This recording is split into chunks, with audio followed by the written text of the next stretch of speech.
These are 5 of the best drills you can do to increase your overall speed quickly.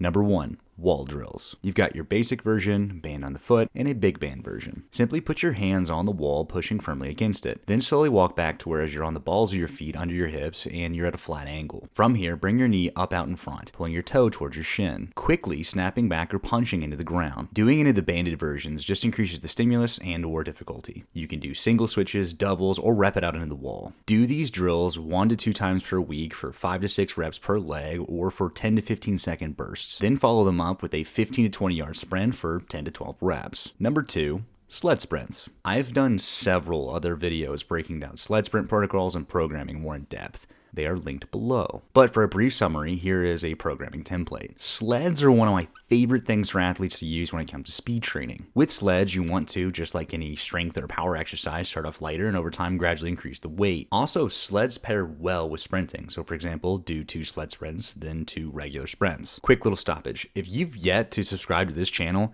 now is the time. Over my next several videos, I'm basically going through all the top sports performance channels on YouTube, looking up their most popular videos, then combining them and or redoing their videos in a more condensed or up-to-date format, taking out all the extra talking and combining and weighing out better options for exercises and saving you time. Hit the button and thank you. Number 3, and probably the most important when it comes to overall speed development, is just plain old sprinting. Getting out and intentionally sprinting as hard as you can. But I'm not going to just make it boring, and I'm going to show you a couple of starts that you can implement in your training. Here are 2 starts you can utilize when it comes to speed training, whether it's on hills or flat ground. There's even been studies that show by simply doing 6 to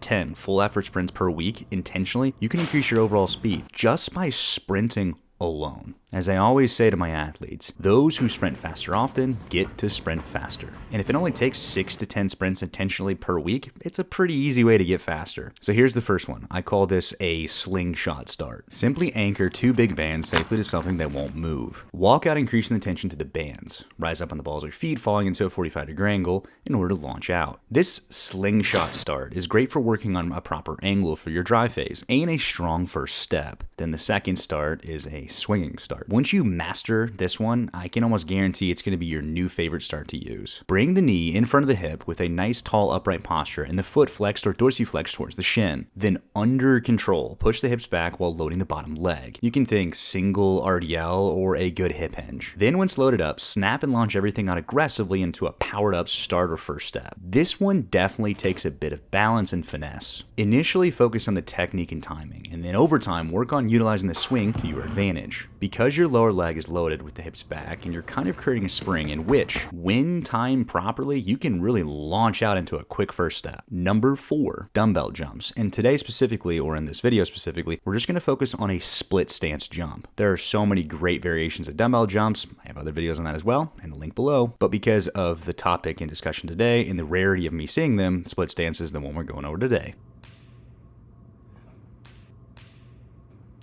This is the only one of the 5 on the list that is more plyo or jump based. Take 2 dumbbells starting out lighter and a suitcase hold. Set your feet up in a 2-point position. Think like you're going to take off into a sprint. Then from the balls of your feet, keeping a tall posture, load into the front leg and explosively jump up as high as you can, being sure to land softly. These contrast or pair well with box jumps in the same style. If you're feeling a little more advanced, you can even do them from a squared up position and snap into the split stance. Programming wise, you're looking at doing 3 to 5 sets of 5 to 6 reps on each leg. On these, just like any other power exercise, be sure to take appropriate or long enough breaks so you can give maximal effort on each rep so you're actually working in a good power range. You don't have to necessarily pair these with box jumps. You could just use these as an exercise on their own, or you can pair them up with sprints as well. Number 5 and the last one is single leg bouncing to sprint. This is the most simple one on the list, but also crazy important. Especially for younger athletes, you can even just implement this in a warm-up at lower intensities. You'd be surprised if you ask a 12-year-old or younger to bounce 5 times forward and how chaotic or short the bounce actually might be at first. Simply bounce 3 to 5 times per leg and roll into a full speed sprint if you're warmed up. I think these are best done in an ascending bounce when you steadily increase the speed and distance per bounce. Then later on you can take this more into a bounding fashion.